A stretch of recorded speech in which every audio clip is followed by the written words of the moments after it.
¿cuáles son los 3 momentos que destacarías a nivel personal o profesional ligados con el pueblo que has vivido y por qué? Sí. Pues mira, una es la recuperación del castillo, porque me parece que desde el siglo XVI tener un patrimonio que moralmente era nuestro, pero que nunca había sido propiedad, el recuperarlo, el abrirlo para la educación, para la cultura, fue un momento extraordinario. Tú imagínate que estuvieran las puertas cerradas en medio de la plaza, que no estaban antes, y que no hubiera actividad, que no hubiera celebración, que hubiera tal. Ese es un momento precioso. Como concejal de cultura en aquel momento que yo era, lo viví, y de educación con una intensidad increíble. Desde el punto de vista de educación, la creación y la puesta en marcha de la Escuela Infantil Alquería con un proyecto educativo fantástico, también me parece que es un momento extraordinario.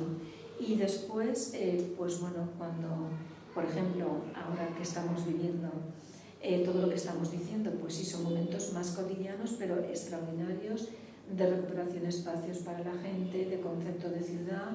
Y luego hay un tema que yo quiero, para mí es también de lo más gratificante que hay.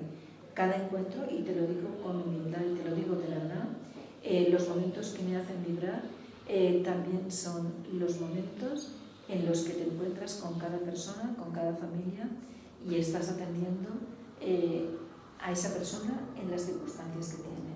Ese momento es inolvidable, y el atender a una persona y el procurar hacer lo posible por su bienestar, que no siempre se logra, también lo quiero advertir, porque cuando estamos hablando y cuando pues nos comunicamos, no siempre, porque muchas veces te ves impotente, ¿no?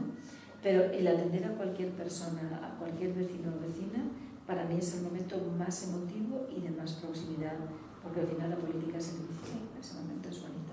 Y yo creo que los ciudadanos lo que quieren es la atención, ver cómo te comunicas con ellos, porque puede ser que votes a un partido o cualquiera que sea, pero claro, si luego no te dan una comunicación o una respuesta, claro, es como que está apartado. A mí me gusta, por ejemplo, a mí me ha gustado mucho que me hayas contestado y poder recibirme, porque entonces sí que tengo comunicación, no ver una foto, a lo mejor decir, vale, es Elvira, la alcaldesa, pero no poder hablar con ella, entonces tiene que haber una comunicación.